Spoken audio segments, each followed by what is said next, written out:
A barista gave Meryl Streep a free coffee out of kindness. By the next day she was fired, but what Meryl did next, no one saw it coming. The evening rush was winding down at Crescent Moon Cafe, nestled between towering office buildings on a bustling corner of Midtown Manhattan. The hiss of espresso machines competed with ambient jazz and the steady tap of laptop keys. Alyssa Chen, 25, moved with practiced precision behind the counter, her dark hair pulled back in a neat ponytail, a small silver moon pendant hanging from her neck. She'd been working here for almost 2 years now. Not her dream job, but it paid enough to chip away at her mountain of student loans and help her grandmother with rent. Alyssa was good at what she did, remembering regulars' orders, creating latte art that made customers smile, making sure the pastry case stayed full with fresh scones and croissants. The owner called her reliable during her last review. Reliable, the kind of lukewarm praise that didn't lead to promotions but kept you employed. Tonight something felt different, though. Maybe it was the approaching storm that had everyone on edge, umbrellas clutched like weapons. Maybe it was the text from her grandmother about another doctor's appointment she couldn't afford. Whatever it was, Alyssa felt a heaviness in her chest as she wiped down the gleaming countertop for the 4th time. 15 minutes till close, Marcus, the floor manager, announced, checking his watch with the punctuality of someone who had somewhere better to be. Alyssa nodded, already mentally counting down the tasks before she could head home. The bell above the door chimed, and she bit back a sigh. Late customers always complicated closing, and then she saw her Meryl Streep stepped into the cafe, closing a plain black umbrella. No entourage, no fanfare. Just Meryl, looking slightly damp from the first drops of rain, her face scrubbed clean. Of makeup, dressed in simple slacks and a navy sweater. If you weren't paying attention, you might miss that one of the most acclaimed actresses in the world had just walked in. But Alyssa noticed. Of course she did. She'd grown up watching Meryl's films with her grandmother, who insisted the woman could become anyone with just her eyes. Alyssa straightened, suddenly conscious of her coffee-stained apron. She watched as Meryl approached the counter, scanning the menu board with the slight squint of someone who'd forgotten their reading glasses. "Good evening," Alyssa said, keeping her voice steady. "What can I get for you?" Meryl looked at her, a small smile warming her features. "Just a chamomile tea, please. It's been quite a day." There was something in her voice, not the commanding presence from the screen, but a weariness that felt startlingly human. Alyssa could see it now, the slight slump in her shoulders, the faint shadows beneath her eyes. She'd been filming. In the city, Alyssa remembered reading somewhere, some intense drama about family secrets. "Coming right up," Alyssa said, reaching for a cup. "For here or to go?" "To go, I think, though I hate to rush away from such a lovely spot." Alyssa smiled, moving to prepare the tea.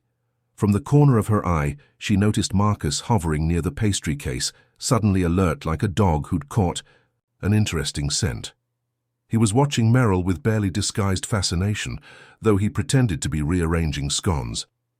As she poured hot water over the tea bag, Alyssa thought about her grandmother, how she'd light up when Alyssa told her about this encounter. The woman who'd raised her after her parents' accident, who'd worked double shifts for years to give Alyssa a chance at college, who now battled arthritis with the same quiet determination she'd faced every other challenge. "Would you like anything?" "Else maybe a scone. They're lavender lemon, my grandmother's recipe, actually." The words tumbled out before Alyssa could stop them. It wasn't her grandmother's recipe at all. It was the cafe's standard offering. But somehow she wanted to create a connection, a reason for Meryl to remember this moment the way Alyssa certainly would. Meryl's eyes crinkled at the corners. "That sounds lovely, actually. Your grandmother must be quite the baker." Alyssa felt her cheeks warm as she placed a scone in a small paper bag. "She is. She taught me everything I know about patience. Said it's the secret ingredient in baking and in life. Another fabrication, but it felt true enough." "Wise woman," Meryl nodded, reaching for her wallet. And that's when Alyssa did it. Maybe it was seeing Meryl Streep looking so tired after what was clearly an exhausting day. Maybe it was thinking about her grandmother, who would be thrilled just knowing Alyssa had served tea to the actress. Maybe it was simply the human impulse to connect, to say, "I see your weariness, and I can offer this small thing." "It's on the house today," Alyssa said quietly, sliding the tea and scone across the counter. Meryl paused, her wallet half open. "That's very kind, but I couldn't possibly—" "Please," Alyssa insisted with a small smile. "Consider it a thank you. Your work in the hours got me through a really tough semester in college. It wasn't a line." That film, where Meryl played a modern-day Clarissa Dalloway, had been a lifeline during the darkest period after Alyssa's breakup with her long-term boyfriend, when she'd questioned every choice she'd made. Meryl studied Alyssa's face for a moment, as if truly seeing her for the first time. Not as a barista, not as a fan, but as a person offering a genuine connection. "What's your name?" she asked. "Alyssa." "Thank you, Alyssa. That's uncommonly kind." Her voice carried a warmth that felt more valuable than any tip. She slipped a $5 bill into the tip jar anyway.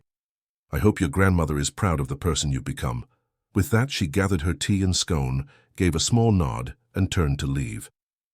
The bell chimed as the door closed behind her, and just like that she was gone, disappearing into the gathering darkness of the New York evening. Alyssa stood for a moment, a strange lightness in her chest replacing the earlier heaviness. The entire exchange had lasted maybe 3 minutes, but somehow it felt significant, like a small, perfect moment in an otherwise ordinary day. She didn't see Marcus watching from across the room, his expression hardening as he made a note in the small, black book he carried. She didn't know that her small act of kindness, offering a $7.85 tea and scone combination to a woman worth millions, would ripple outward in ways she couldn't imagine. All she knew was that tomorrow she'd call her grandmother and tell her about serving tea to Meryl Streep. And for tonight that was enough, but by this time tomorrow everything would change. Alyssa just didn't know it yet. Alyssa's alarm blared at 5:30 a.m., same as every morning. Her tiny studio apartment was still dark, the early November chill seeping through the old window frames. She hit snooze once, allowing herself 5 more minutes beneath the warmth of her comforter before facing the day. Last night's encounter with Meryl Streep already felt like a dream, something she might have imagined in the haze between wakefulness and sleep. But it had happened. She smiled, reaching for her phone to text her grandmother. The message was simple. "Guess who came into the cafe last night? Call you on my break to tell you all about it." 40 minutes later, Alyssa pushed through the employee entrance of Crescent Moon Cafe. The kitchen was already alive with activity, the pastry chef sliding trays of croissants into industrial ovens, the morning shift barista setting up the espresso machines.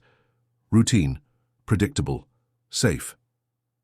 "Morning," she called, heading to the small back room to stow her bag and grab her apron. "Alyssa," Marcus's voice cut through the kitchen noise. "My office, please, before you clock in." She paused, her hand on her locker. Marcus rarely arrived before 9 a.m. Something prickled at the back of her neck. Not quite alarm, but a sense that something was off. "Sure," she said, following him to the cramped space he called an office, really just a converted storage room, with a desk and 2 chairs. He wasn't alone. A woman Alyssa recognized as Vanessa Harmon, the district manager, sat in one of the chairs, her tailored blazer a stark contrast to the cafe's casual atmosphere. Her expression was unreadable, her posture rigid. "Have a seat," Marcus said, gesturing to the remaining chair. Alyssa's stomach tightened as she sat down. District managers didn't show up at 6:15 a.m. for casual check-ins. "Is everything okay?" she asked, trying to keep her voice level. Vanessa cleared her throat. "We need to discuss an incident from yesterday evening." Incident. The word hung in the air between them. "I'm not sure what you mean," Alyssa said, though a cold feeling was spreading through her chest. Marcus slid his phone across the desk. On the screen was the security footage from behind the counter. There she was serving Meryl Streep. The timestamp read 8:47 p.m. "Would you like to explain why you gave away product without authorization?" Vanessa asked, her voice precise and cool. Alyssa blinked. It was just a tea and a scone for Meryl Streep." "So you admit you didn't charge a customer," Marcus said, like he was confirming a criminal confession. "I didn't think it would be a big deal," Alyssa said. It was the end of the day, and she seemed tired. "Crescent Moon has a very clear policy." "About unauthorized giveaways," Vanessa interrupted. "All complimentary items must be approved by management. "You've signed this policy, Alyssa." She had. Somewhere in the stack of employment papers she'd signed 2 years ago, there was probably a line about not giving away free product, but surely this was different. "It was a small gesture," Alyssa said, her voice strengthening. "A moment of connection with someone who looked like she needed a kindness. Isn't that part of what we do here? Create connections?" Vanessa's expression didn't change. "Connections that are paid for, yes."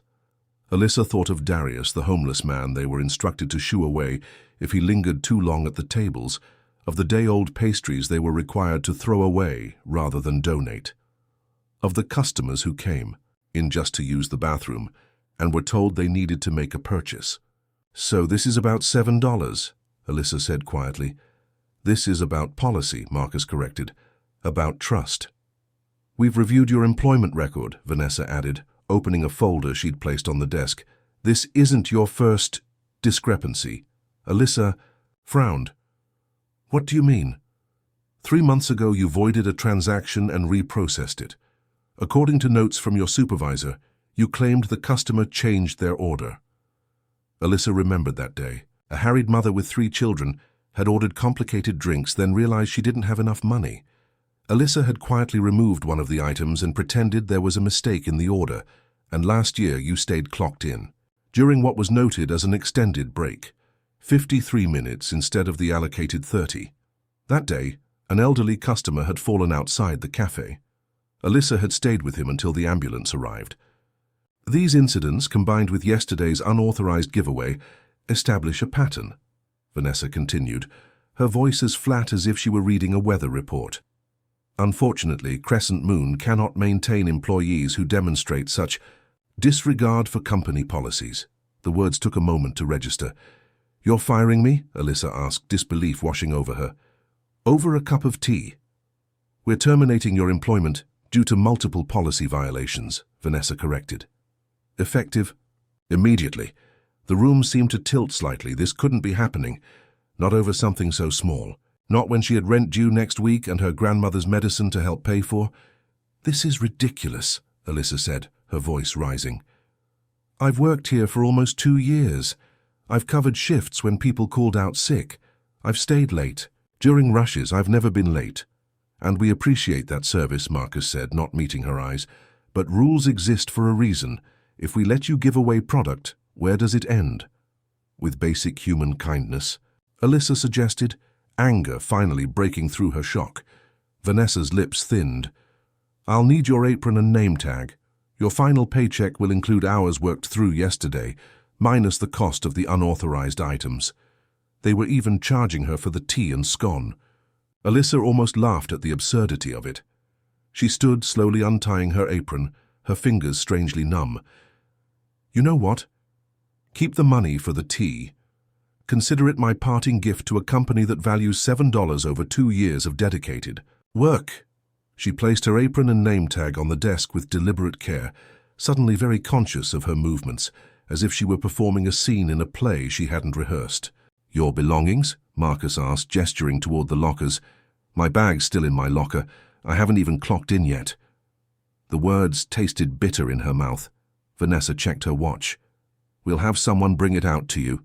They weren't even going to let her back into the kitchen. As if she might what? Steal a muffin on her way out. Contaminate the coffee beans with her disregard for corporate policy. 5 minutes later, Alyssa stood on the sidewalk outside Crescent Moon Cafe, her tote bag clutched in her hands, the morning air sharp in her lungs. Inside, the cafe was beginning to fill with the usual morning customers. The lawyers from the firm up the street, the NYU students with their laptops, the construction workers from the site 2 blocks over. Her phone buzzed. A text from her grandmother. "Can't wait to hear about your celebrity encounter. So proud of you, sweet girl." Alyssa stared at the message, her throat tight. How was she going to tell her? How was she going to explain that one small act of kindness had cost her everything? She didn't know it yet. But across town, Meryl Streep was just waking up, thinking about a barista named Alyssa and a surprisingly good lavender lemon scone. And what would happen next would change both their lives in ways neither could imagine. The afternoon sun slanted through Alyssa's apartment windows, casting long shadows across her small desk. 3 days had passed since her termination from Crescent Moon Cafe. 3 days of frantic job applications, of calculating and recalculating her meager savings, of rehearsing explanations for potential employers about why she'd left her previous position. Her resume stared back at her from the screen. 2 years at Crescent Moon. A year at another cafe during college. Her business administration degree that was supposed to open doors but somehow hadn't. Not yet, anyway. She had just hit submit on her 5th application of the day when her phone buzzed. Unknown number. Probably another robocall about extending her car warranty for a car she didn't own, or lowering her credit card interest for debt she was trying desperately to avoid. Still, these days, she couldn't afford to miss potential opportunities. "Hello?" she answered, trying to sound professional despite being in day-old sweatpants. "Is this Alyssa Chen?" A woman's crisp, efficient voice came through the speaker. "Yes, this is she." Alyssa sat up straighter, as if the caller might somehow see her. Through the phone. "My name is Diana Ross. No relation to the singer," the woman said with practiced ease, as if she'd made this clarification countless times. "I'm calling on behalf of Meryl Streep." Alyssa's breath caught in her throat. Meryl Streep? The name hit her like a physical force, immediately transporting her back to that moment at the cafe counter. The tea, the scone, the small connection that had cost her so much. Alyssa struggled to find her voice. "I don't understand. Ms. Streep would like to meet with you if you're available," Diana continued, her tone matter-of-fact, as if arranging meetings between Academy Award winners and unemployed baristas was a routine part of her day. "She was quite distressed to learn about what happened at your workplace." Alyssa's mind raced. How did Meryl Streep even know what had happened? How did she get her number? How did you find me? The question slipped out before she could consider whether it sounded rude. Diana didn't seem offended. "Ms. Streep returned to the cafe yesterday and was told about your situation by another employee. She was quite insistent about reaching you. Your former colleague, Sam, I believe, provided your contact information." Sam, of course. The same Sam who had texted her a string of outraged emojis after learning about her firing, who had called the whole thing corporate bullshit of the highest order. "I see," Alyssa said, still trying to process what was happening. "So, are you available to meet? Perhaps tomorrow afternoon?" Mrs. Streep suggested Lucien's at 3 p.m. It's a small place on East First Street. Discreet. "Tomorrow afternoon, meet Meryl Streep at Lucien's." The words tumbled through Alyssa's mind like shoes in a dryer, loud and impossible to ignore. "I'm available," she heard herself say, though a part of her was screaming that this couldn't possibly be real. "Tomorrow at 3 at Lucien's." "Excellent. Miss Streep will be pleased." "And Alyssa." Diana's voice softened slightly. "Don't worry about dressing up. This isn't a formal occasion." After Diana hung up, Alyssa sat motionless on her bed, staring at the phone in her hand as if it might explain what had just happened. Meryl Streep wanted to meet with her. Meryl Streep knew she'd been fired. Meryl Streep was distressed about it. None of it made sense. Celebrities didn't concern themselves with the employment problems of random service workers. They didn't send personal assistants to arrange meetings at discreet restaurants. They didn't care. Except apparently sometimes they did. Alyssa's first impulse was to call her grandmother, but she hesitated, her finger hovering over the contact. She hadn't told her grandmother about losing her job yet, had been putting it off, unable to bear the thought of adding one more worry to the elderly woman's already full plate. How could she explain this bizarre turn of events without explaining everything else? Instead, she called Sam. "You gave Meryl Streep my number," she demanded when he picked up. "Holy shit, she actually called you?" Sam's voice rose with excitement. "I wasn't sure if she really would. Her assistant person seemed super serious about it, but you know how it is with famous people. They say stuff." "Sam, why was Meryl Streep asking about me in the first place?" "Oh man, you should have seen it," Sam said, his words tumbling out in a rush. "She came in yesterday, right? All casual, like it was no big deal. Asked for you specifically. Marcus nearly had a stroke trying to act all cool about it. When she found out you weren't there anymore, she wanted to know why. And get this, When that ass-kissing weasel tried to give her some corporate line about policy violations, she just stared at him with this look. Like this look, Alyssa. I swear Marcus aged 10 years in that moment. Alyssa tried to picture it. Meryl Streep, confronting Marcus, defending her. It seemed surreal. That still doesn't explain why you gave her my number, Alyssa pressed. She asked for it. What was I supposed to do, say no to Meryl fucking Streep?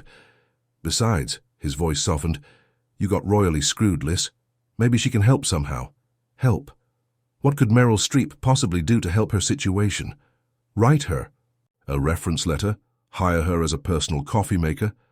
The whole thing was absurd, and yet at 2:15 the next day, Alyssa found herself standing in front of her closet, trying to decide what one wore to meet an Oscar-winning actress who was distressed. About your firing. Diana had said not to dress up, but surely that didn't mean show up in her ratty NYU sweatshirt. She settled on dark jeans, a simple blue blouse her grandmother had given her for Christmas, and her one pair of decent boots. Professional, but not. Trying too hard. Normal, but not sloppy. Lucien's was in the East Village, a small, unassuming French bistro tucked between a vintage clothing store and a record shop. Despite Diana's assurance about the place being discreet, Alyssa half expected to find paparazzi camped outside, or at least a few curious onlookers hoping to spot a celebrity. Instead, the street was quiet, just the usual New York afternoon.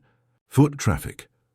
Alyssa arrived 20 minutes early, her nerves making it impossible to sit still in her apartment any longer. The maitre d' greeted her with a polite nod. "Do you have a reservation?" I'm meeting someone," Alyssa said, suddenly, feeling out of place. "Meryl Streep?" The man's expression didn't change. "Of course, Miss Streep's table. She hasn't arrived yet, but you're welcome to be seated." He led her to a small table in the back corner, partially shielded from the rest of the restaurant by a decorative screen. A quiet spot where conversations could remain private. Alyssa ordered water and tried not to fidget as she waited. Her mind raced with possibilities. What did Meryl Streep want from her? Why go to all this trouble for a stranger? Was this some kind of elaborate prank? Any moment now, would cameras pop out from behind the decorative plants? She was so lost in her thoughts that she almost didn't notice when Meryl Streep walked in. No fanfare, no heads turning. Just a woman in a simple grey sweater and dark pants, her hair pulled back in a loose ponytail, minimal makeup on her face. If Alyssa hadn't been looking for her, she might have missed her entirely. That, she realized, was probably the point. Meryl spotted her and smiled, that same warm, genuine smile from the cafe, and Alyssa felt her anxiety begin to melt away, replaced by a strange sort of calm. Whatever this meeting was about, at least it was real. Meryl Streep was real, and for reasons Alyssa couldn't begin to fathom, she was here, walking toward her table, about to sit down across from her. "Alyssa," Meryl said, extending her hand. "Thank you for coming. We have a lot to talk about." "Please call me Meryl," she said, sliding into the chair across from Alyssa. Up close, she looked both exactly like herself and somehow different from her screen persona, more present, more human. A waiter appeared silently at their table, as if summoned by some invisible signal. Meryl ordered a pot of chamomile tea, with a familiarity that suggested she'd been here before. "And for you?" the waiter asked, turning to Alyssa. "The same is fine," she replied, not trusting herself to make decisions in this surreal moment. When the waiter departed, an awkward silence settled between them. Alyssa's hands fidgeted with her napkin, folding and unfolding the crisp linen. "You're wondering why I asked you here," Meryl said finally, her eyes studying Alyssa with gentle curiosity. "It crossed my mind," Alyssa admitted. "It's not every day I get a call from Meryl Streep's assistant." Meryl smiled. "I imagine not, though I suspect it's also not every day you get fired for an act of kindness." Hearing it stated so plainly made Alyssa wince. "You heard about that." "I did more than hear about it," Meryl said, her expression shifting to something harder. "I witnessed the aftermath. Your manager, Marcus was it, seemed quite pleased with himself when he explained company policy to me." The waiter returned, with their tea, arranging the pot and cups with meticulous care. Alyssa was grateful for the interruption, giving her a moment to collect her thoughts.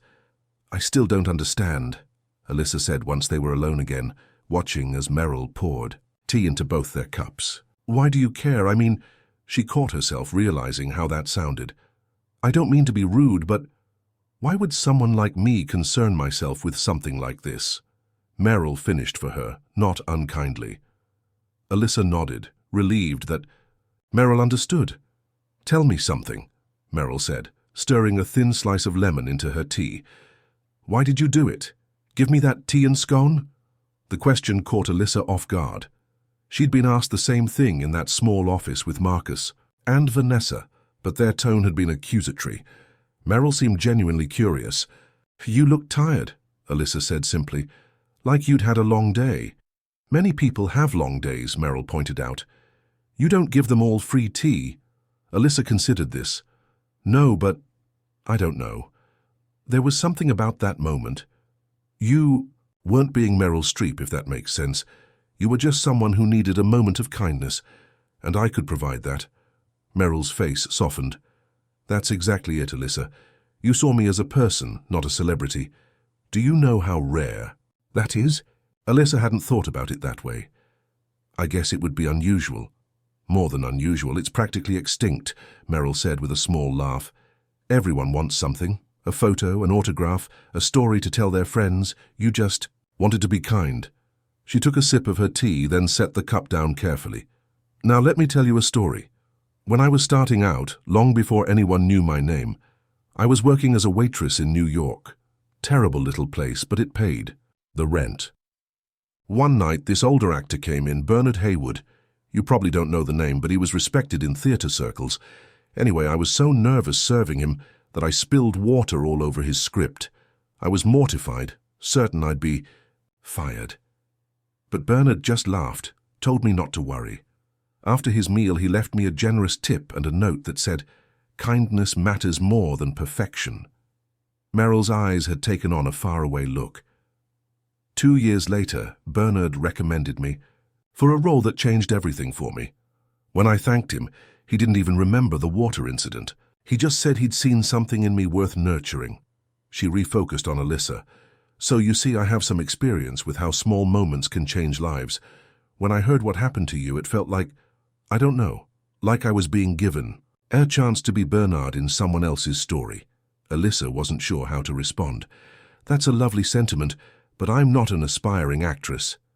"No, but you are someone whose kindness cost her something," Meryl said. "And I'm in a position to do something about that." A flutter of anxiety passed through Alyssa. Was Meryl offering her money? A job? Either option felt uncomfortable, like charity. "I appreciate the thought," Alyssa said carefully, "but I don't expect anything from you." "And that," Meryl said, with a smile, "is exactly why I want to help, but not in the way you're thinking." She leaned forward slightly. "What happened to you isn't just about you, Alyssa. It's about a culture that punishes compassion in favor of policy. It's about corporations treating their employees as disposable while preaching family values in their marketing." Alyssa blinked, surprised by the passion in Meryl's voice. "I'd like to share your story," Meryl continued. "With your permission, of course. I have a platform, and I think people should hear about what happened to you. You want to, what? Post about me on social media?" The idea made Alyssa's stomach tighten. She valued her privacy, her relatively anonymous existence. "Something like that," Meryl acknowledged, "though I was thinking more of a video. You telling your story in your own words. No scripting, no PR spin." "Why would anyone care about me losing my barista job?" Alyssa asked. "Because it's not just about a barista job," Meryl said, her voice gentle but firm. "It's about how we treat each other, about whether kindness has a place in business. Trust me, Alyssa. People will care." Alyssa considered it, turning the idea over in her mind. She had no desire for attention or fame, found the thought of being recognized on the street uncomfortable. But there was something compelling about the idea of her story, meaning something beyond her own misfortune. "What would this do, really?" she asked.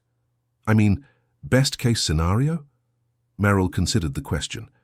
"Best case, it creates enough pressure. That Crescent Moon has to reconsider their policies. Maybe they offer you your job back. Maybe they change their approach to employee autonomy. And worst case? Worst case, nothing changes at the corporate level, but people hear your story and it resonates. You become a brief conversation about workplace ethics. And Meryl hesitated. I help you find a new position somewhere that values the kind of person you are. It was tempting, more than tempting, but something still felt off about it. I don't want to be a victim, Alyssa said finally. I don't want pity. Good, Meryl said with unexpected firmness, because that's not what I'm offering. This isn't about painting you as some tragic figure. It's about showing that there are still people who choose kindness, even when it costs them something. She reached across the table, her hand stopping just short of touching Alyssa's. You don't have to decide right now. Think about it. Talk to your grandmother. Yes, Sam mentioned her too. Consider what story you want to tell. Alyssa nodded, grateful for the space to consider. And regardless of what you decide, Meryl added, I meant what I said about helping you find a new position. I know people. A small smile tugged at Alyssa's lips. I imagine you do. Their conversation drifted then to lighter topics. Alyssa's background, her grandmother's immigration story, Meryl's current film project. By the time they finished their second pot of tea, Alyssa felt as if she'd known Meryl for years rather than hours. As they prepared to leave, Meryl handed Alyssa a card with a private number scrawled on the back. Take a day or two. Think it over.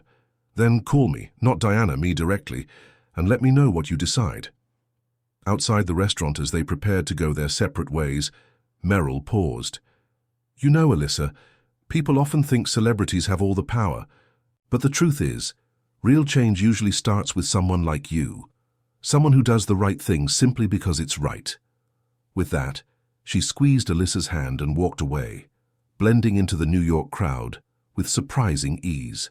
Alyssa stood for a moment watching her go, the card with Meryl Streep's personal number heavy in her pocket. Something had shifted during their conversation, a quiet certainty forming in Alyssa's mind. Whatever came next, she was no longer facing it alone. Just speak from the heart, Meryl said, adjusting the small ring light she'd set up in Alyssa's apartment. Pretend you're just talking to me.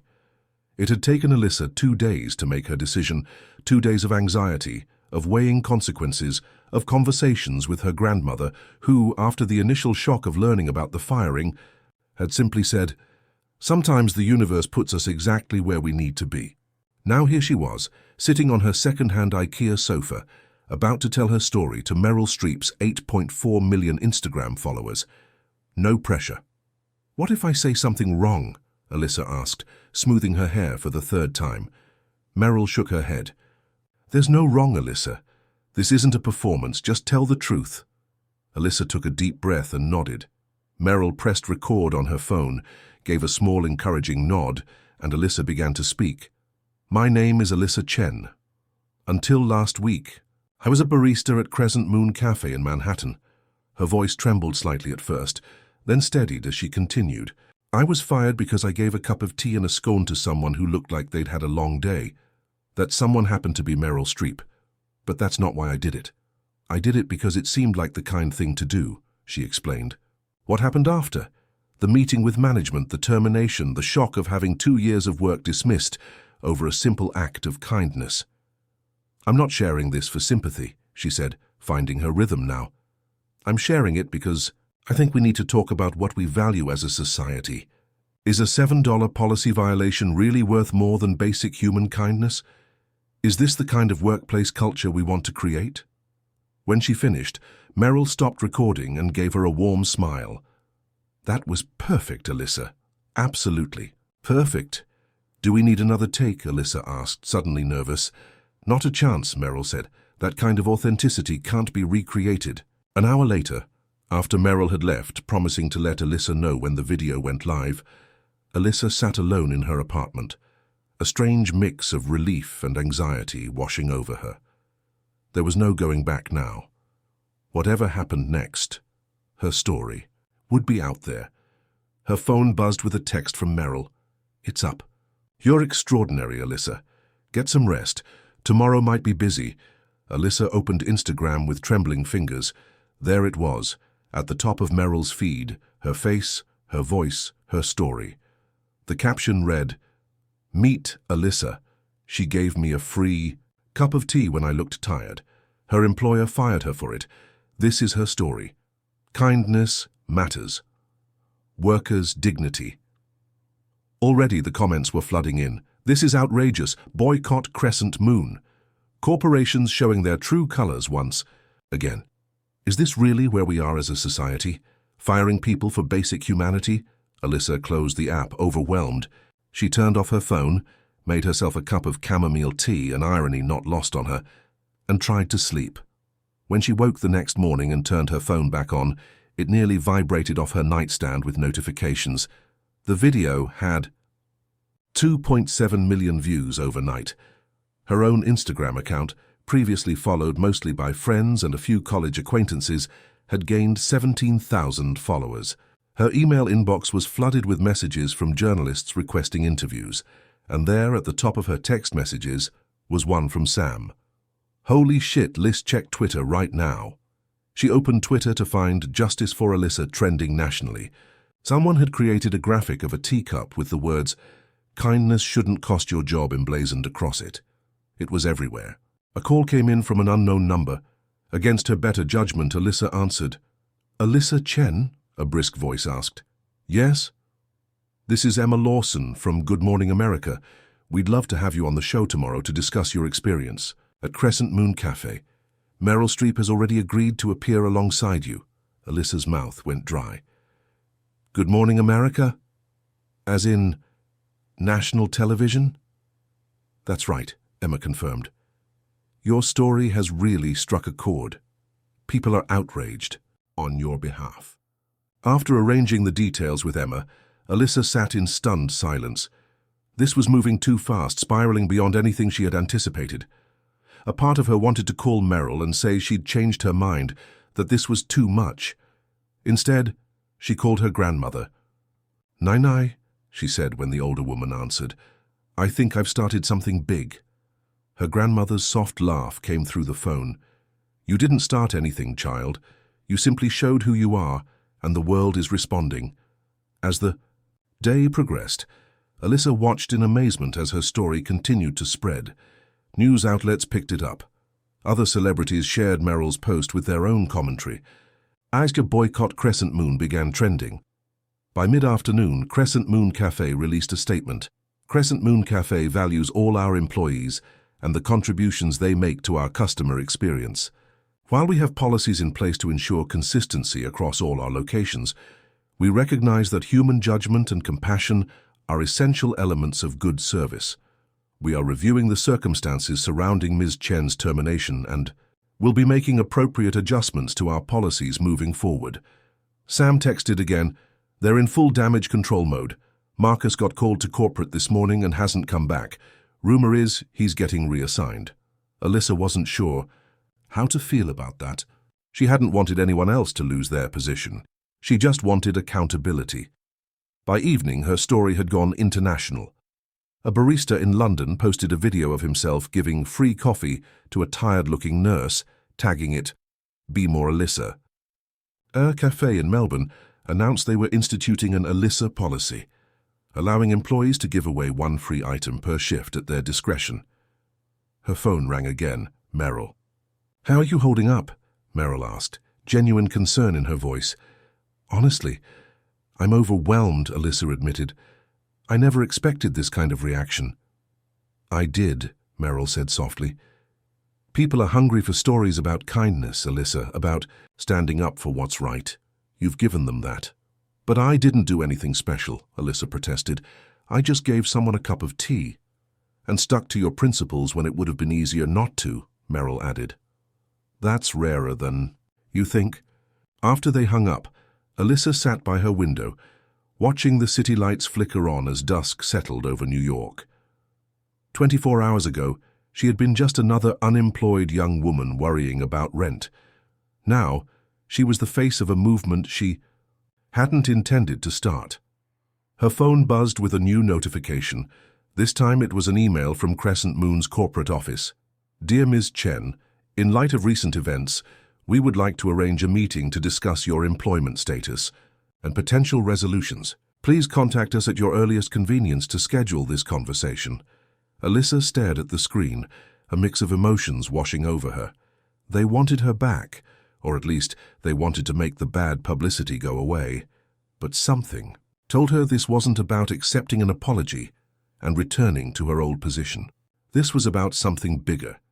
She forwarded the email to Meryl with a simple message. "What do you think?" Meryl's response came within minutes. "I think they're scared, and I think tomorrow on GMA, we show them why they should be." The sleek glass tower of Crescent Moon's corporate headquarters jutted into the Manhattan skyline like an exclamation point. Alyssa had passed it countless times, but never imagined she'd be sitting in its 47th floor conference room, facing the company's chief operations officer, head of public relations, and 3 people whose titles she couldn't quite remember. "Ms. Chen, thank you for agreeing to meet with us," said Catherine Powell, the COO, a woman whose perfectly tailored suit probably cost more than 3 months of Alyssa's rent. "We appreciate your willingness to discuss this situation privately." The emphasis on that last word wasn't subtle. Yesterday's Good Morning America appearance had been viewed by millions. Sitting beside Meryl, Alyssa had found her voice, speaking calmly but firmly about workplace dignity and corporate responsibility. The response had been overwhelming. Crescent Moon's stock had dropped 4 points by closing bell. "Of course," Alyssa replied, keeping her tone neutral. Meryl had coached her for this meeting, reminding her that she now held significant leverage. "I've always been open to conversation." James Whitman, the PR head, cleared his throat. "We want to start by acknowledging that your termination was handled improperly." His careful word choice made Alyssa suppress a smile. "Crescent Moon has always valued its employees, and this incident doesn't reflect our true corporate culture." Alyssa resisted the urge to point out that firing someone over a $7 menu item seemed to reflect their culture perfectly well. Catherine took over smoothly. "We'd like to offer you reinstatement at your previous position, with a 20% salary increase and full back pay for the time you've been away." She slid a document across the polished table. "We're also prepared to add a formal apology letter to your employment file." Alyssa glanced at the paper without touching it. The offer was exactly what Meryl had predicted, generous enough to seem magnanimous, limited enough to protect their bottom line. "That's thoughtful," Alyssa said, carefully. "And is there anything else you'd like to discuss?" The executives exchanged glances. "We'd appreciate it," James said, leaning forward. "If you'd consider making a statement about Crescent Moon's commitment to improvement, something to indicate we've resolved our differences amicably." There it was, what they really wanted. Her silence, her complicity in helping them move past this PR nightmare. "I see," Alyssa said. "And what about the policies themselves, the ones that led to my termination?" Catherine's smile tightened almost imperceptibly. "We're certainly reviewing all our operational guidelines in light of recent events." "Reviewing," Alyssa repeated, "but not necessarily changing." "These things take time, Ms. Chen. Corporate policy affects thousands of employees across hundreds of locations. We can't simply rewrite our handbook overnight." Alyssa thought about Sam, still working under the same restrictive policies, about the homeless man they routinely shooed away, about the day-old pastries thrown in the dumpster rather than donated. "I appreciate your offer," she said, choosing her words carefully, "but I think I need some time to consider it. Would it be possible to get this in writing so I can review it properly?" James looked relieved, probably assuming she was negotiating for better terms. "Of course, we can have our legal department prepare a formal offer by tomorrow."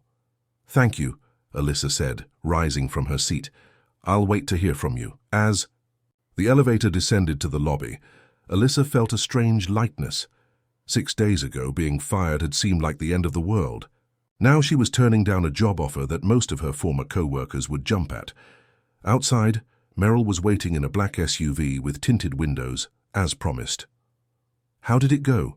she asked, as Alyssa slid into the passenger seat. "Exactly like you said it would," Alyssa replied. "Job offer, raise, back pay, and a request for me to make a statement clearing their name." Meryl nodded, unsurprised. And what did you tell them? That I needed time to consider it. Alyssa buckled her seatbelt as the car pulled away from the curb. But honestly, I don't think I want to go back. Meryl smiled. I was hoping you'd say that. It's just, going back feels like accepting that nothing really needs to change, like saying it's okay to treat people as disposable as long as you apologize when you get caught. Exactly, Meryl said. And speaking of getting caught, have you seen the latest? She handed Alyssa her phone open to a news article. Exclusive Crescent Moon internal memo reveals systematic employee mistreatment. The byline credited an anonymous source within the company.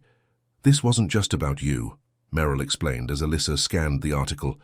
Your story gave others courage to come forward. The reporter's gotten dozens of similar accounts from current and former employees. Alyssa read about written warnings for allowing elderly customers to sit without ordering, about employees disciplined for giving water to clearly dehydrated tourists, about a manager fired for donating leftover food to her shelter despite corporate policy. This is bigger than I thought, Alyssa murmured. It always was, Meryl said gently. You were just the catalyst. Back at her apartment, Alyssa found 3 more interview requests in her inbox, along with an invitation to speak at a service, Workers' Rights Conference. Most surprising was an email from a business owner named Elena Delgado, who ran a successful bakery chain known for its ethical practices. Your story resonated with me deeply.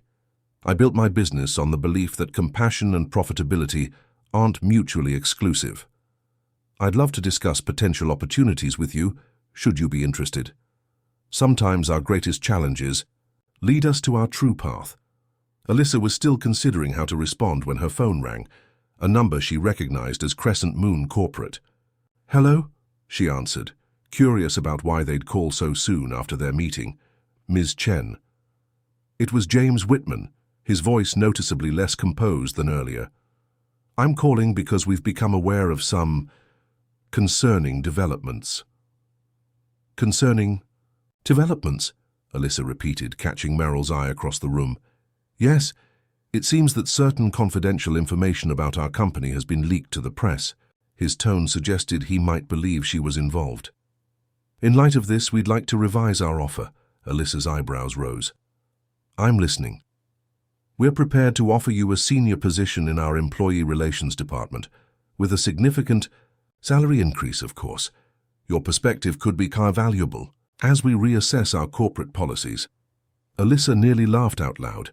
Yesterday she was too untrustworthy to decide whether a customer deserved a free scone.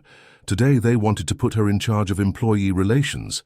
That's certainly a generous offer, she said, keeping her voice neutral. May I ask what prompted this change? James hesitated. We recognize that public opinion on these matters is evolving. Crescent Moon wants to be at the forefront of that evolution. Translation: they were hemorrhaging customers and needed a public face for their damage control. I'll need to think about it, Alyssa said. As I mentioned earlier, I'll wait for your written offer. After hanging up, she turned to Meryl with wide eyes. They're panicking. Of course they are, Meryl said. The story's still growing. 3 more major outlets picked it up this afternoon.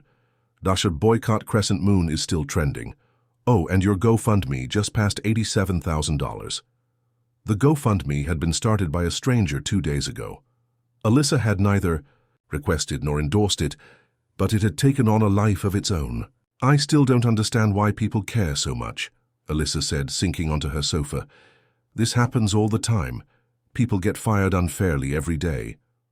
True, Meryl agreed, sitting beside her. But most of those stories don't have a clear villain and hero. Most don't perfectly capture a larger societal frustration. And most, she added with a small smile, don't have an Academy Award winner amplifying them. Alyssa laughed despite herself. So what do I do now? Take their fancy job offer and try to change things from the inside? Meryl shook her head. I think you know that's not the right path. They don't want your ideas, Alyssa. They want your silence and your symbolic presence. Then what? I think, Meryl said carefully, that you're being offered a rare opportunity to create something better, something that reflects your values from the ground up. She nodded toward Alyssa's laptop, where Elena Delgado's email still sat open. Sometimes the universe doesn't just close a door. It opens a window and hands you a ladder. Alyssa considered this, a plan beginning to form in her mind. Maybe losing her job hadn't been the disaster she initially thought. Maybe it had been the push she needed towards something more aligned with who she truly was. "I think," she said slowly, "I need to make a phone call." The studio lights of Good Morning America were brighter than Alyssa had imagined, creating small beads of sweat along her hairline despite the aggressive air conditioning. She sat on the plush blue couch, trying to look comfortable as the makeup artist made last-minute touches to her face. 30 seconds, a production assistant called out. Meryl, seated beside her, gave her hand a reassuring squeeze. "Remember, just speak your truth. The rest will follow." Alyssa nodded, drawing a deep breath as Robin Roberts settled into the chair across from them, reviewing her notes one final time. "And we're live in 5, 4, 3... The floor director silently mouthed 2-1 before pointing at Robin. "We're back with our special guests this morning, Academy Award winner Meryl Streep and Alyssa Chen, the former barista whose story has captured national attention. For those just joining us, Alyssa was fired from her job at Crescent Moon Cafe after giving Meryl a free cup of tea and a scone. Meryl, what was it about this situation that compelled you to get involved?" Meryl shifted slightly, her posture somehow both relaxed and commanding. "It was the fundamental injustice of it, Robin. Here was someone performing a small act of kindness, not for me as a celebrity, but for a person who looked tired, and she was punished for it. That speaks to something broken in our corporate culture." Robin turned to Alyssa. "And Alyssa, how has your life changed since this incident went viral?"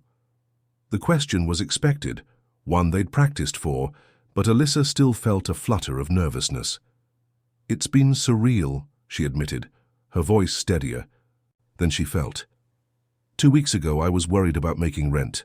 Now I've received thousands of messages from people sharing similar experiences, not just baristas, but retail workers, restaurant servers, healthcare staff, people who've been caught between rigid corporate policies and basic human compassion."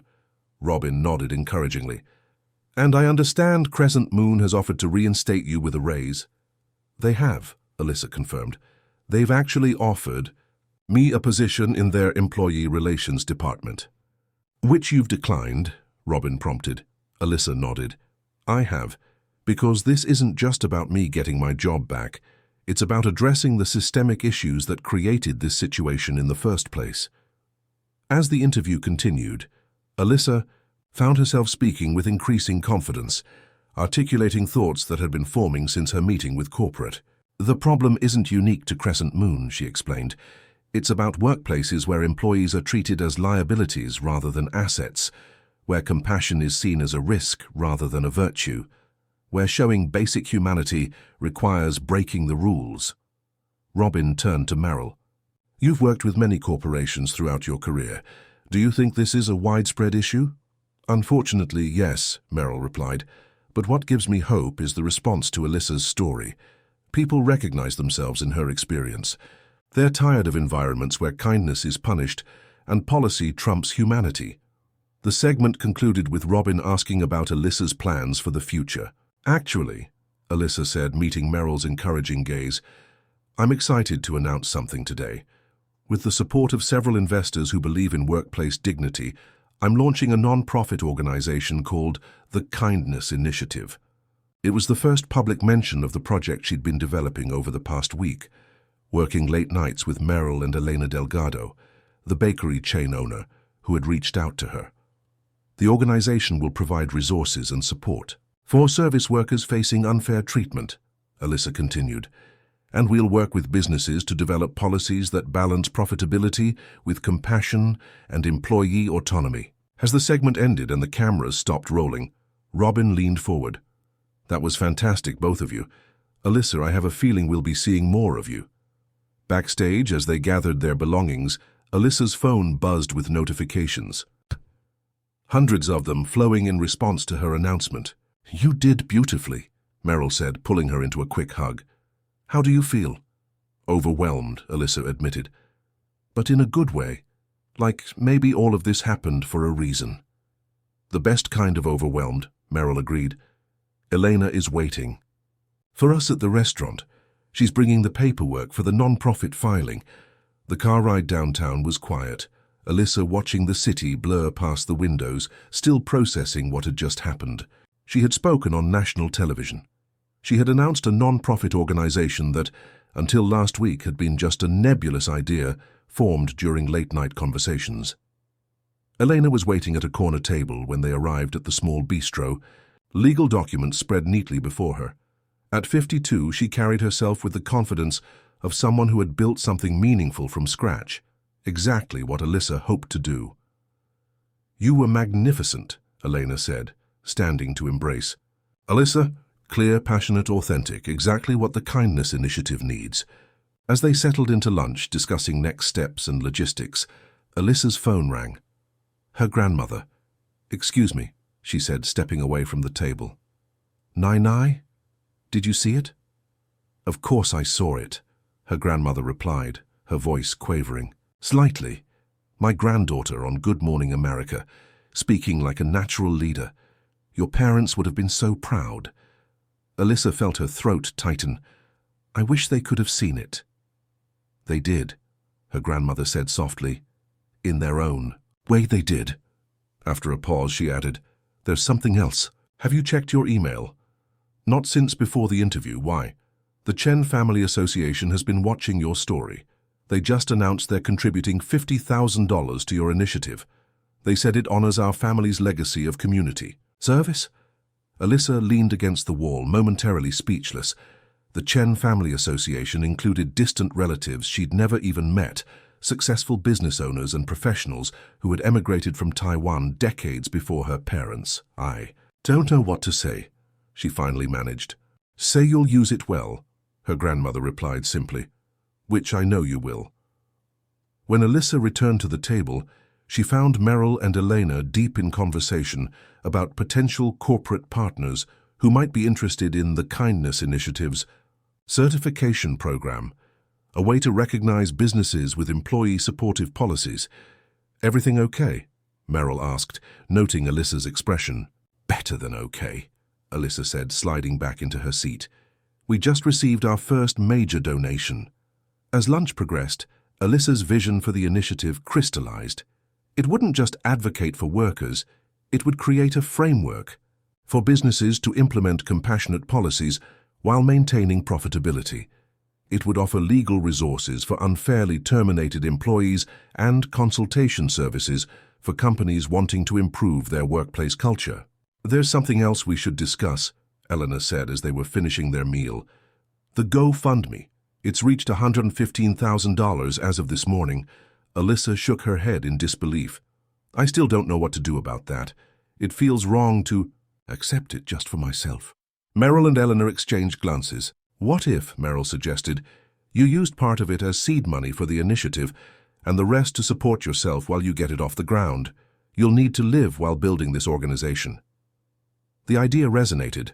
It felt right, using the community's support to create something that would in turn support others. By the time they parted ways that afternoon, the Kindness Initiative had moved from concept to reality. They had funding, a mission statement, initial board members, and a growing list of service workers willing to share their stories. As Alyssa headed home, exhausted but exhilarated, she reflected on how drastically her life had changed in just 2 weeks, from being fired over a cup of tea to launching a non-profit on national television, from worrying about rent to planning an organization that might help thousands. Her phone buzzed with a text from Meryl. "This is just the beginning. Get some rest. Tomorrow, we build." For the first time since losing her job, Alyssa felt not just hope but certainty. She was exactly where she was meant to be. "I think you should at least see it before making a decision," Elena said, navigating her silver Audi through the tree-lined streets of Park Slope. "Margaret has owned Rosemary and Thyme for nearly 30 years. It's an institution." Alyssa nodded, watching Brooklyn scroll past her window. 1 month had passed since her appearance on Good Morning America. 1 month of whirlwind activity, filing paperwork for the Kindness Initiative, meeting with potential donors, interviewing service workers about their experiences, consulting with lawyers about workplace rights, and now this, an unexpected detour in her newly charted course. "I still don't understand why she's selling," Alyssa said, "if the bakery is as successful as you say." Elena smiled, turning onto a quieter street lined with brownstones. "Margaret is 74. Her children aren't interested in taking over. One's a professor in California, the other's a musician in Nashville. She's been looking for the right person to continue her legacy. And she thinks that's me. Someone who's never even managed their bakery, let alone owned one. She thinks," Elena said, parallel parking with practiced ease, "that you understand what makes her place special, that it's more than just a business. It's a community." They stepped out into the crisp autumn air. Ahead of them, a modest storefront with forest green awning bore the words Rosemary and Thyme Bakery in elegant gold lettering. Even from outside, Alyssa could see it was busy. Customers queuing at the counter, every table occupied. A bell chimed softly as they entered. The scent hit Alyssa immediately: butter, cinnamon, freshly baked bread, coffee. The space was warm and inviting, with worn wooden floors, mismatched vintage furniture, and walls lined with bookshelves. It felt less like a commercial establishment and more like someone's well-loved home. Behind the counter, a white-haired woman looked up and smiled. She said something to the young man beside her and made her way around to greet them. "Elena, right on time," she said, embracing Elena warmly, before turning to Alyssa. "And you must be Alyssa. I'm Margaret." Margaret Winters didn't look 74. Her movements were spry, her blue eyes sharp beneath silver-framed glasses. She wore simple black pants and a flour-dusted apron over a crisp white shirt. "It's lovely to meet you," Alyssa said, immediately drawn to the woman's warm presence. "Come, let me show you around while it's still busy.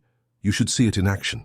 For the next hour, Margaret guided them through the bakery, the front counter where 3 staff members served customers with unhurried attention, the kitchen where 2 bakers worked alongside Margaret's recipes, the small office where she managed the books, and finally the back garden where additional seating created a peaceful urban oasis. "We open at 7 a.m., close at 6 p.m., Margaret explained as they settled at a garden table. "Closed Mondays, we bake everything in-house, no preservatives, no shortcuts. We source locally when possible. Most of our staff have been with me for years." A young woman brought them tea without being asked, clearly familiar with Margaret's routine. "Thank you, Danny," Margaret said. "Danny's been with us since high school. Now she's finishing her degree in social work. We're flexible with schedules," Danny added with a smile. "Margaret believes work should support life, not consume it." After Danny left, Margaret turned to Alyssa. "I imagine you have questions." Alyssa had dozens, but she started with the most obvious. "Why me? You don't know me." Margaret leaned back in her chair. "I know enough. I watched your interviews. I spoke with Elena. Most importantly, I saw how you responded to being treated unfairly, not with bitterness, but with a desire to create positive change." She gestured around the garden. "I built this place on similar values: fair wages, humane policies, community connection, finding the sweet spot between good business and good ethics." Her eyes crinkled. "No pun intended." "It's a wonderful place," Alyssa said sincerely, "but I know nothing about running a bakery." "You know the important parts," Margaret countered. "The baking you can learn, the business side too, but understanding people, that's harder to teach." Eleanor, who had been quietly observing, added, "Remember, Alyssa, no one is suggesting you abandon the kindness initiative. Think of the bakery as a laboratory for the very practices you're advocating." The idea was both terrifying and exhilarating. Alyssa thought about her business administration degree, gathering dust while she made lattes. About her grandmothers, stories of the small shop her family had owned in Taiwan before immigrating, about the GoFundMe money sitting in her account, waiting for purpose. "What exactly are you proposing?" she asked carefully. Margaret's answer was direct. "I'm offering to sell you the bakery at 70% of its appraised value. I'll stay on for 6 months to teach you everything I know.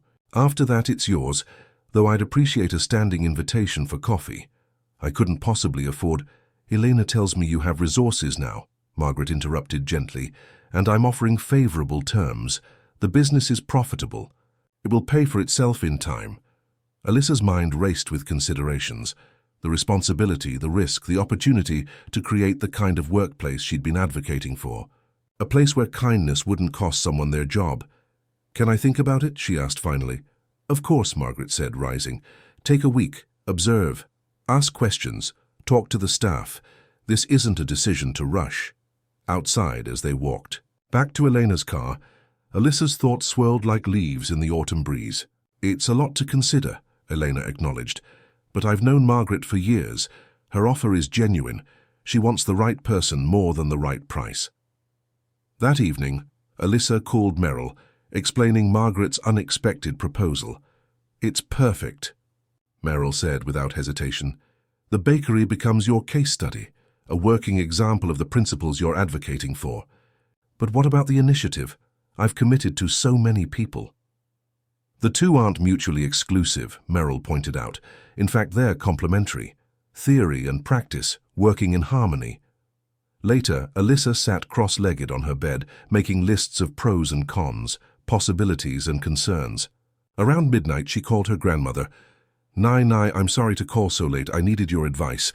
Her grandmother, voice thick with sleep but instantly alert, listened as Alyssa explained the situation. "What does your heart tell you?"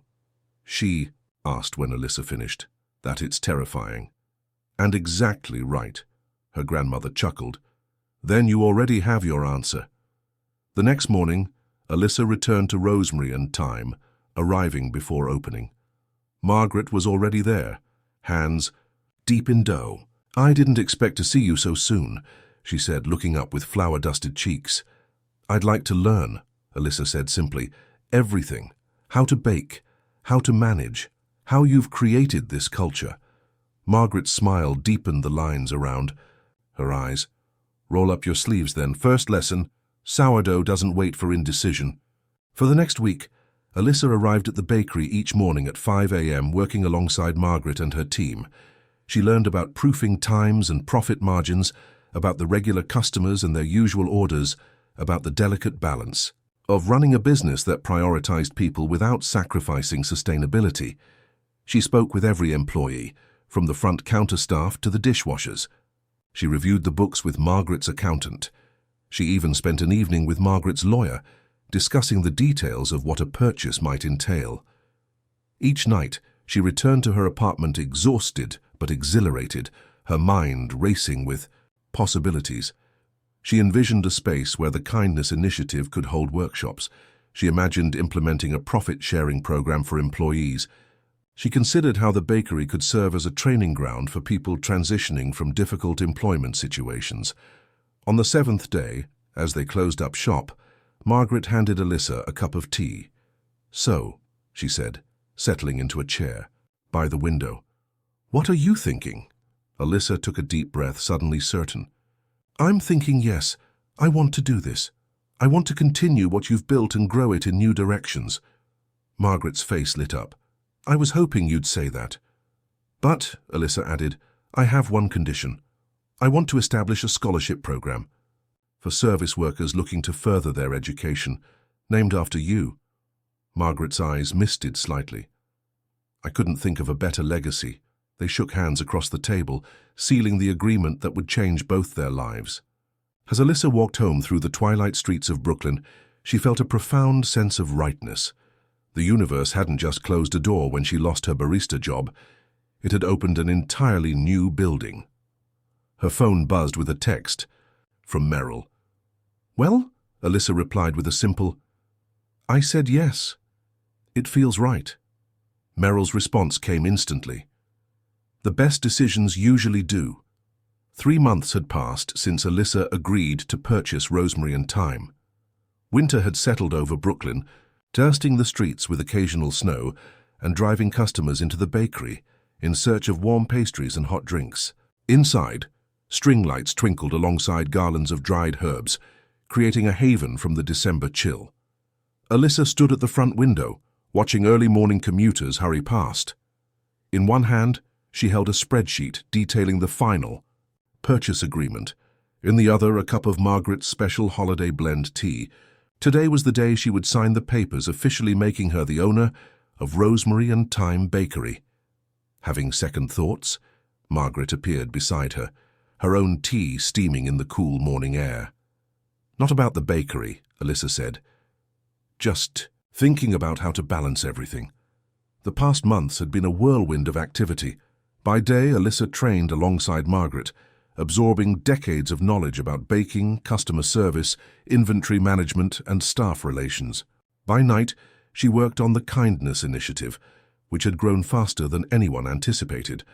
The non-profit now had an office in a converted warehouse space in Dumbo, 3 full-time staff members, including Sam, who had gleefully quit Crescent, Moon after the viral incident, and a growing roster of businesses interested in their workplace culture certification program.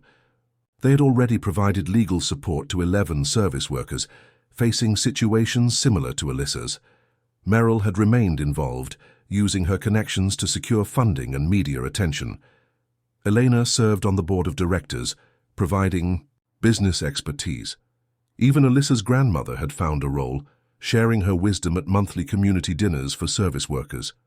But as the bakery purchase approached finalization, Alyssa faced her most difficult decision yet: how to divide her time and energy between her 2 growing passions.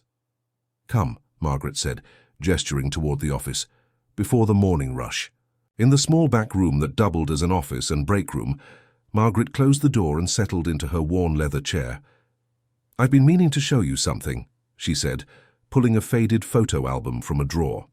She opened it to a yellowed newspaper clipping. "This was me about your age." The photograph showed a younger Margaret, standing proudly in front of a newly opened rosemary and thyme, ribbons still dangling from the ceremonial cutting. "What most people don't know," Margaret continued, "is that I opened this bakery after being fired from a corporate catering company for giving leftover food to homeless shelters instead of throwing it away." Alyssa looked up in surprise. "You never told me that." "Didn't seem relevant at first," Margaret shrugged. "But now, with your decision looming, perhaps it is." She turned the page to reveal more clippings. Margaret testifying at a city council meeting about food waste. Margaret receiving a community service award. Margaret quoted in a magazine about ethical business practices.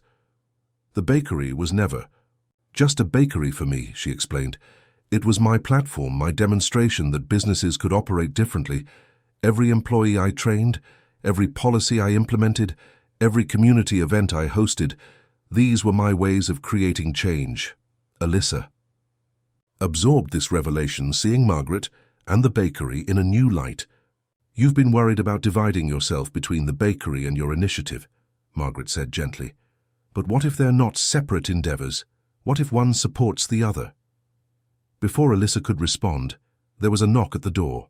Helena entered, followed by Meryl, both bundled against the winter cold. "Hope we're not interrupting," Meryl said, unwinding her scarf. "We wanted to be here for the big day." "Actually, your timing is perfect," Alyssa said.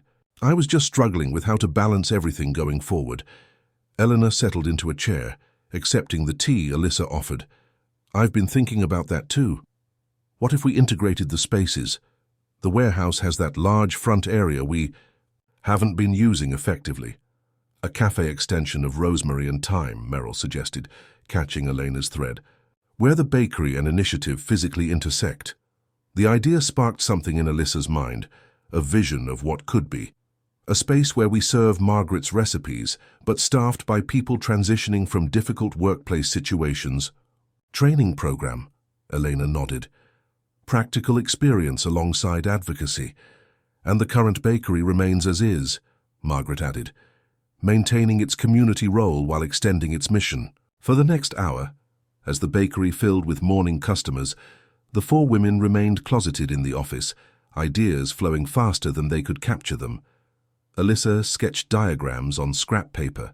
Elena made notes on her tablet. Meryl's connections yielded immediate texts to potential partners. Margaret offered practical insights from decades of experience. By the time they emerged, a new path had crystallized. Not a division of Alyssa's efforts, but a unification. The signing ceremony was simple. Margaret's lawyer presented the papers.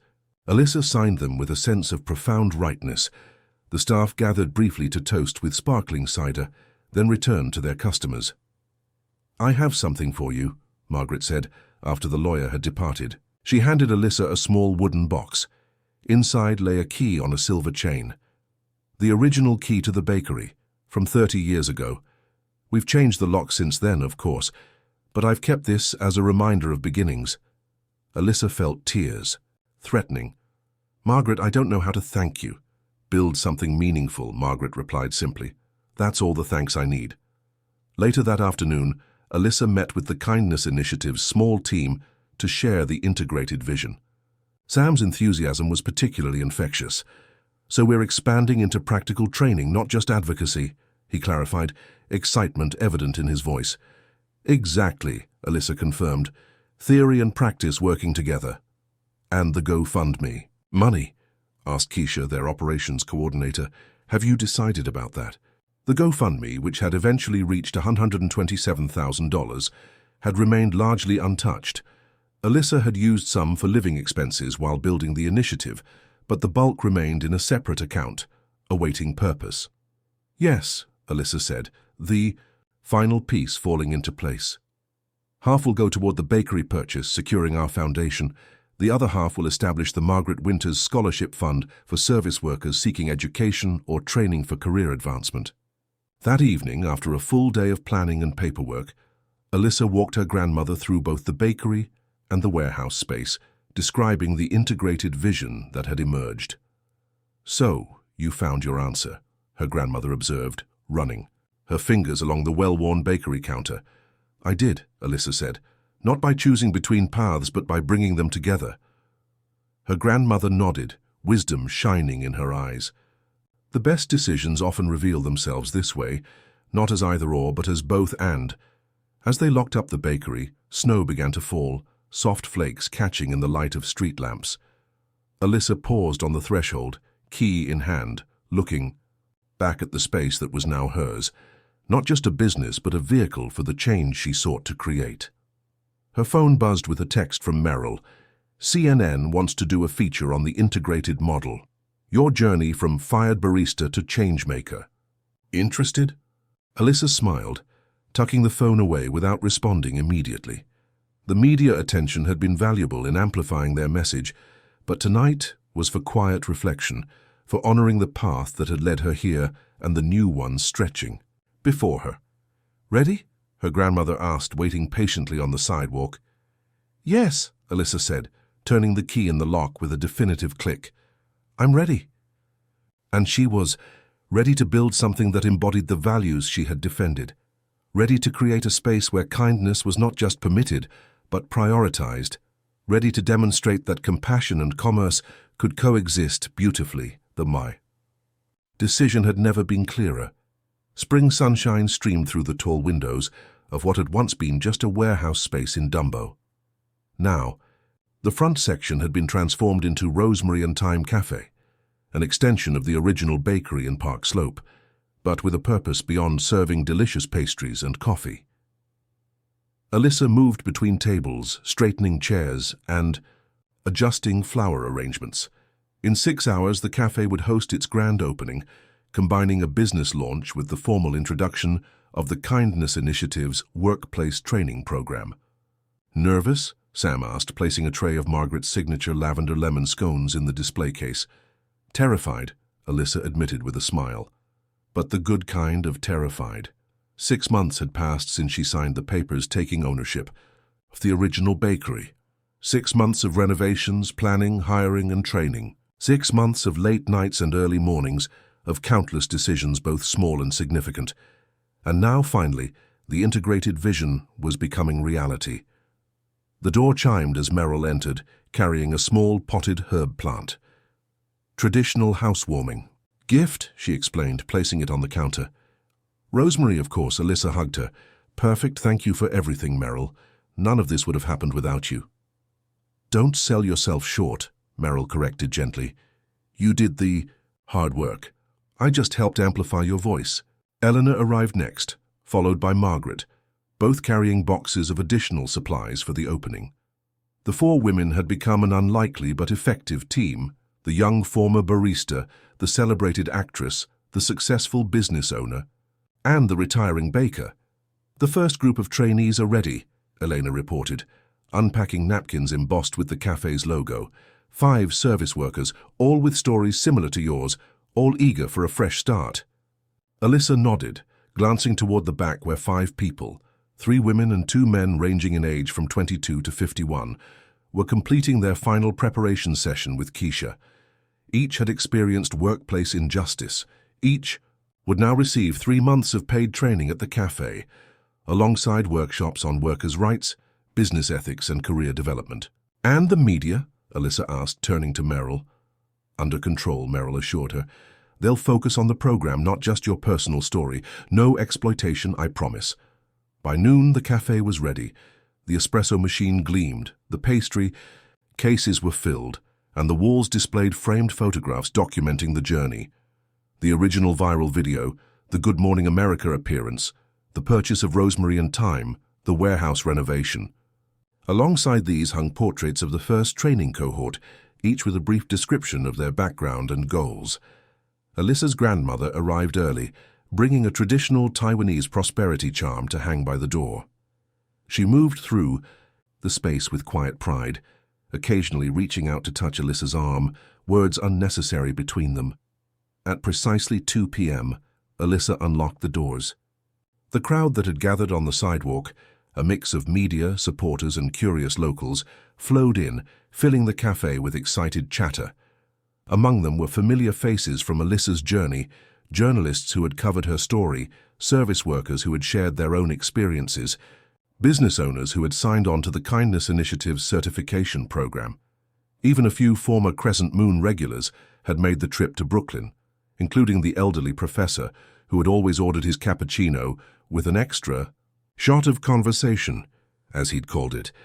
Alyssa moved to the small podium that had been set up in the corner. The room quieted as she began to speak. 10 months ago, I gave a cup of tea and a scone to someone who looked tired. It cost me my job. She smiled at Meryl, who stood at the back of the room. At the time, it felt like the end of something. I couldn't have imagined it was actually a beginning. She gestured around the cafe. What you see today isn't just a business. It's a statement about what's possible when we prioritize people alongside profit, when we recognize that kindness and success aren't opposing forces, they're complementary.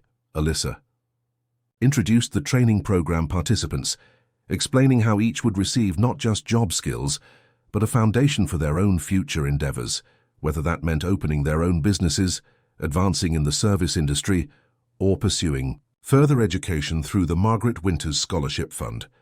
And speaking of Margaret, Alyssa continued, turning toward her mentor who stood nearby, none of this would exist without her belief that businesses can be forces for good in their communities. For 30 years, she demonstrated that principle at the original Rosemary and Thyme. Today we expand on that legacy. After the formal remarks, the cafe settled into its first day of operation. The training program participants, wearing aprons embroidered with both the cafe logo and the Kindness Initiative emblem, served customers under Sam's guidance. Alyssa moved between tables, greeting visitors, answering questions about the integrated model. Near closing time, as the crowd thinned, a young woman approached the counter. Alyssa recognized her from her resume. Zoe, a college student who had applied for a part-time position. "I just wanted to say," Zoe began hesitantly, "that watching what happened with your story, it gave me hope. I was fired from my last job for giving food to a homeless man outside our restaurant. I thought I was alone in that experience." "You're definitely not alone," Alyssa assured her, thinking of the hundreds of similar stories they had collected. "And we're hiring if you're still interested." Zoe's face brightened. "Really? Even after knowing I broke the rules at my last job?" "Especially because of that," Alyssa said with a smile. "Some rules deserve to be broken." As the cafe closed, for its first day, the core team gathered around a table by the window. Margaret poured tea for everyone from a pot featuring the original Rosemary and Thyme logo, a simple sprig of herbs tied with twine. "A toast," Eleanor proposed, raising her cup. "To kindness that costs something. To rules worth breaking," added Sam. "To unexpected beginnings," Meryl continued. "To Margaret," Alyssa said, looking at her mentor with deep affection. Margaret shook her head, smiling. "No, to all of you. To what comes next." Later, after everyone had departed, Alyssa stood alone in the quiet cafe, the day's events settling around her like gentle dust. From the small office in back, she could see both the framed article about her firing and the newly printed mission statement for the integrated enterprise she had built from that moment of crisis. Her phone buzzed with a notification, a news alert mentioning that Crescent Moon Cafe had announced a comprehensive revision of their employee policies, including new guidelines allowing staff limited discretion for complimentary items and community support initiatives. Alyssa smiled. Change was happening, rippling outward from that single cup of tea. As she prepared to leave, Alyssa noticed a customer had forgotten her umbrella. She picked it up, intending to set it aside for lost and found, when she noticed it had a name. Tag, property of Diana Ross, no relation to the singer. Meryl's assistant. Of course. Outside, the spring evening was mild, cherry blossoms drifting on the breeze. Alyssa locked the door behind her, testing it twice as Margaret had taught her. The sign in the window now read closed, but beneath it a smaller sign added, "But kindness is always open." Alyssa Chen, once just a barista, now a business owner, advocate and accidental catalyst for change, stepped onto the Brooklyn sidewalk, ready for whatever came next in this unexpected journey that had begun with a simple human gesture.